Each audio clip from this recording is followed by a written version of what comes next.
Hi students, आप लोग कैसे हैं। कल आपको इकोनॉमिक्स का सेकंड चैप्टर का वीडियो गया था, उसमें कोई दिक्कत?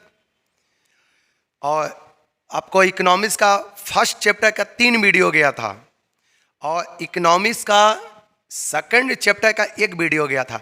ये भी आपका सेकंड चैप्टर का ही है, ये भी आपका सेकंड चैप्टर का है और सेकंड चैप्टर का ही आपका सेकंड वीडियो है। सेकंड चैप्टर का सेकंड वीडियो, कल आपको सेकंड चैप्टर का 1 वीडियो गया था, ये आप लोग का सेकंड वीडियो है। और आप लोग वीडियो देखने के बाद, हमेशा यही हम बोले हैं, वीडियो देखने के बाद आप लोग कॉपी में नोट कर लेना। ऐसा नहीं कि बस खाली वीडियो देख लिया बस हो गया, ऐसा नहीं। यदि आप चाहते हो कि ऑब्जेक्टिव में 50 आ जाए, यदि आप चाह रहे हो कि ऑब्जेक्टिव में 50 में 50 है, तो वीडियो देखो। वीडियो देखने के बाद आप कॉपी में नोट कर लो। गारंटी के साथ 50 नंबर कोई रोकने वाला नहीं है। 100% आपको ऑब्जेक्टिव 50 नंबर आएगा ही आएगा, ठीक ना। चलिए चलते हैं ऑब्जेक्टिव के ओर, ध्यान से देखिएगा।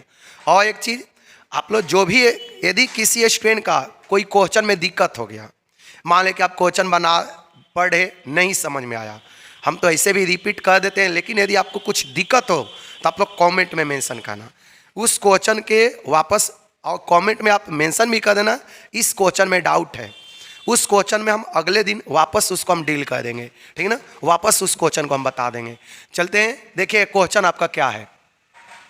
प्रोडक्शन पॉसिबिलिटी कर्व इज, बताइए प्रोडक्शन पॉसिबिलिटी कर्व क्या है।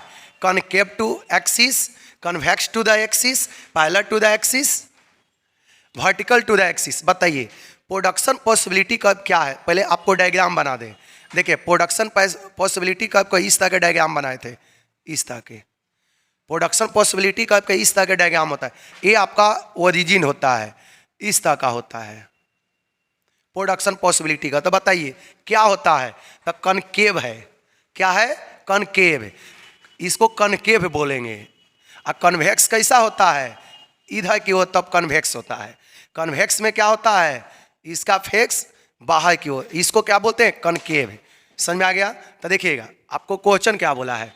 Production possibility curve is concave to axis, convex to the axis, parallel to the axis, vertical to the axis. तो इसका सही आंसर क्या होगा, कनकेव टू द एक्सिस। देखिए origin की वह इधर फेस है, इधर की वह फेस है, इसीलिए इसको कनकेव बोलते हैं, ठीक ना।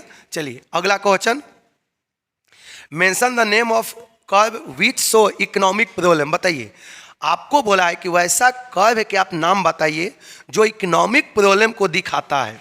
अब बताइए, ये तो प्रोडक्शन पॉसिबिलिटी कर्व आपको तो क्लास में अभी तो चल ही रहा है, आपको बता ही रहे हैं, ठीक ना। देखिएगा बोला है कि mention the name of the curve which show economic problem. Economic problem को कौन दिखाता है। Production curve, demand curve, indifference curve. ये इंडिफरेंस कर्व आप लोग आगे पढ़िएगा, पढ़ाएंगे। डिमांड कर्व भी अभी आगे पढ़ोगे। प्रोडक्शन पॉसिबिलिटी कर्व, तो याद रखने, इकोनॉमिक प्रॉब्लम को कौन दिखाता है, production possibility curve. Economic problem को कौन दिखाता है, प्रोडक्शन पॉसिबिलिटी कर्व। क्यों दिखाता है, आप लोग के कॉपी में लिखवाए हैं, सब बताएं। क्योंकि प्रोडक्शन पॉसिबिलिटी कर्व 2 गुड्स को रिप्रेजेंट करता है। प्रोडक्शन पॉसिबिलिटी कर्व किसको रिप्रेजेंट करता है, 2 गुड्स को रिप्रेजेंट करता है। आप जानते हैं कि एक, मान लें कि हमको y को बढ़ाना है तो x को क्या करना होगा, छोड़ना पड़ेगा। समझ आ गया ना। प्रोडक्शन पॉसिबिलिटी कब दिखाता है कि आपको एक गुड्स को बढ़ाना हो ना, तो दूसरा गुड्स को क्या करना होगा, त्याग करना होगा। समझ में आ गया ना। क्यों त्याग करना होगा, क्योंकि मेरे पास जो रिसोर्सेस है ना वो लिमिटेड है, मेरे पास जो संसाधन है ना वो लिमिटेड है। यही कारण है कि एक गुड्स को यदि बढ़ाना चाहते हैं तो दूसरे गुड्स को क्या करना होगा, छोड़ना पड़ेगा, ठीक ना। देखिएगा तो इसका सही आंसर समझ में आ गया ना। इकोनॉमिक प्रॉब्लम को कौन दिखाता है, प्रोडक्शन पॉसिबिलिटी का, ठीक ना। अगला क्वेश्चन देखिएगा, on the basis of ownership of resources economic are. बताइए on the basis of ownership of resources economic are. Central plan economic, central plan economic किसको कहते हैं, सोशलिस्ट इकोनॉमी को, समाजवादी को। मार्केट इकोनॉमी, मार्केट इकोनॉमी किसको कहा जाता है, कैपिटलिस्ट को, पूंजीवादी। Mix economic, all the above. बताइए ऑनरशिप के आधार पर तीनों के तीनों है कैपिटलिस्ट, सोशलिस्ट, मिक्स, या तीनों को ऑनरशिप के आधार पर बांटा गया है। समझ आ गया ना? तो इसका सही आंसर क्या है? All the above. अगला क्वेश्चन देखिएगा। British economist J.M. Keynes famous book general theory was publish in which year? देखिए आपको क्या बोला है। British economist J.M. Keynes famous book general theory was publish in which year? एक JB का एक J.M. Keynes का एक बुक का नाम है जनरल थ्योरी। आपसे पूछा है कि ये बुक जो है कब पब्लिश हुआ था। एक किन्स का एक बुक था जनरल थ्योरी, ठीक ना। ये बोला है कि ये जो बुक है कब पब्लिश हुआ था, बताइए। 1926, 1936, 1946, 1956। आपको कब पब्लिश हुआ था? 1926, 1936, 1946, 1956। कब पब्लिश हुआ था? तो आप लोग इसको रट जाओ। ये जो बुक है जनरल थ्योरी कब पब्लिश हुआ था? 1936 को। समझ में आ गया ना? चलिए अगला question. Who is the writer of the book traded economic politics? बताइए इस बुक का राइटर कौन है? ये भी अन्य कितना बार पूछ दिया, एकदम से आप लोग इंपॉर्टेंट लगा लो। Who is the writer of the book traded economic politics? बताइए इसका इस बुक का राइटर कौन है? पीगू, JB से, किन्स, रिकार्डो। इस बुक का राइटर कौन है? ये इंपॉर्टेंट खोलो, कितना बार आया है बताइए। इसका राइटर कौन है? तो आप लोग रट जाना JB से। इसका राइटर कौन है? JB से। समझ में आ गया ना? अगला क्वेश्चन देखिएगा। Who gave the concept of limited resources and unlimited want? इसको भी आप लोग इंपॉर्टेंट कह लो। ये कितना बार आया? हमेशा आता है, 1 साल 2 साल के गैपिंग करके बिहार बोर्ड इस क्वेश्चन को जरूर पूछता है, हमेशा इस क्वेश्चन को रिपीट करता है। Who gave the concept of limited resources and unlimited want? आपको तो कॉपी में भी बताएं इकोनॉमिक प्रॉब्लम में। इकोनॉमिक प्रॉब्लम क्यों होता है आपको 5 टॉपिक बताएं, जिसमें पहला टॉपिक यही है अनलिमिटेड वांट। समझ आ गया ना? अनलिमिटेड वांट का मतलब होता है कि जो भी इंसान है, किसी आदमी का जो वांट है ना कभी पूरा ही नहीं होता है।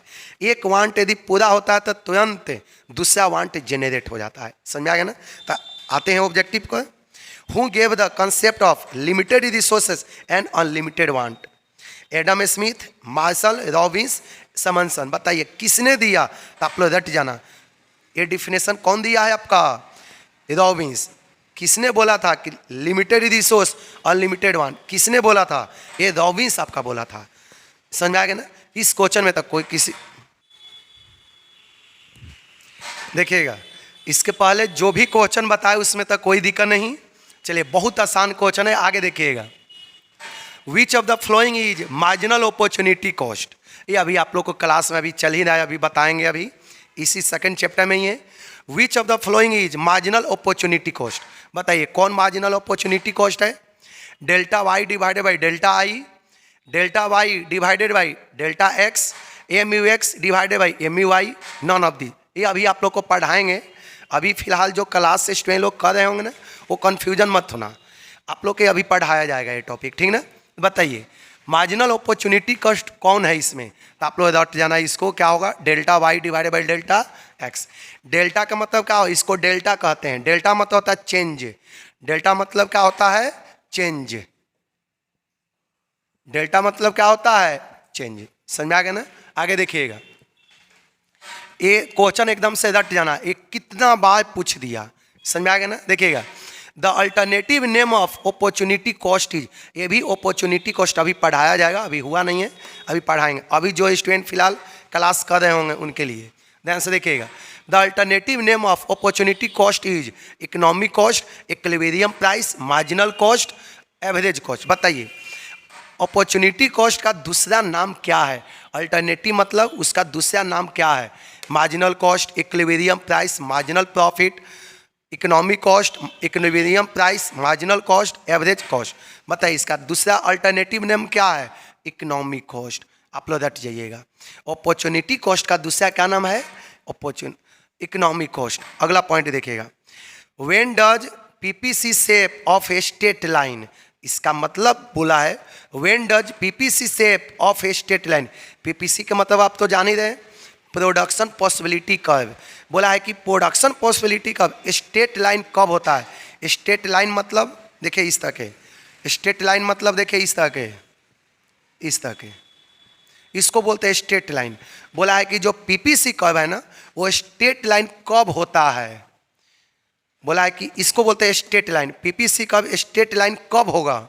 देखिए आपका ऑप्शन दिया हुआ है, when does PPC shape of a straight line, when marginal opportunity cost constant, when marginal opportunity cost increase, both A and B, none of these. बताइए production possibility curve straight line कब होगा। तो आप लोग इसको रट जाना, production possibility curve straight line कब होगा, when marginal opportunity cost constant. इसका सही आंसर क्या होगा, ये होगा। समझ में आ गया ना। स्ट्रेट लाइन कब होगा ये आप लोग को क्वेश्चन में बताया जाएगा, क्लास में एक एक करके भी इसको पढ़ाएंगे, पूरे टेबल के अनुसार इसको हम समझाएंगे, क्वेश्चन दे के भी इसको समझाएंगे, ठीक ना। फिलहाल अभी ऑब्जेक्टिव आप लोग रटो, ठीक ना। देखिएगा when marginal opportunity cost constant कब होगा, कांस्टेंट। समझ में आ गया ना। पीपीसी का कांस्टेंट कब होगा, when marginal opportunity cost constant. समझ में आ गया ना। जब मार्जिनल अपॉर्चुनिटी कॉस्ट कांस्टेंट होगा तभी पीपीसी का क्या होगा, स्ट्रेट लाइन होगा। एक और क्वेश्चन है, ध्यान से देखिएगा, when does PPC shape of a concave to origin. बताइए पीपीसी कनकेव कब होगा। कनकेव किसको कहते हैं, इस तरह के, अभी अभी आपको ये तो आपको पढ़ा भी दिए हैं। कनकेव किसको कहा जाता है, इस तरह के, इसको कनकेव कहते हैं। बताइए ये कनकेव कब होगा। इसका भी देखिए 4 गो ऑप्शन है, when marginal opportunity cost constant, when marginal opportunity cost increase, when marginal opportunity cost decrease, none of these. बताइए कनकेव टू ओरिजिन कब होगा। तो याद रखना कनकेव टू ओरिजिन कब होगा, इसका सही आंसर बी होगा, when marginal opportunity cost increase. समझ में आ गया ना। देखिए आप लोग को ये जो इकोनॉमी का सेकंड वीडियो समाप्त हो गया। इकोनॉमी का जो सेकंड चैप्टर का जितना भी सेकंड वीडियो था ये समाप्त। अब अगले क्लास से आपको इकोनॉमी का थर्ड चैप्टर का ऑब्जेक्टिव जाएगा। अगले क्लास से इकोनॉमी का थर्ड चैप्टर का ऑब्जेक्टिव जाएगा, सेकंड चैप्टर का वीडियो ऑब्जेक्टिव समाप्त। इतना यदि पढ़ लेते हैं तो आपको 50 में 50 छूटने वाले नहीं हैं, क्योंकि हर एक चैप्टर का ऑब्जेक्टिव भेजेंगे और देखने के बाद आप लोग कॉपी में नोट कर लेना, ठीक ना। और अधिक आप लोग तो यदि कोई भी स्टूडेंट कॉमर्स का हो ना उसके पास भी आप लोग वीडियो को शेयर करो। जो यहाँ पर स्टूडेंट जो क्लास नहीं कर रहे हैं उनके पास भी आप लोग भेजो, ताकि उसको भी ऑब्जेक्टिव क्लियर हो जाए, ठीक ना। तो आप लोग वीडियो को भी अधिक से अधिक शेयर सब्सक्राइब भी करो, ताकि जितना भी कॉमर्स का स्टूडेंट है वो सबका बेनिफिट मिल जाए। ठीक, सभी को थैंक यू।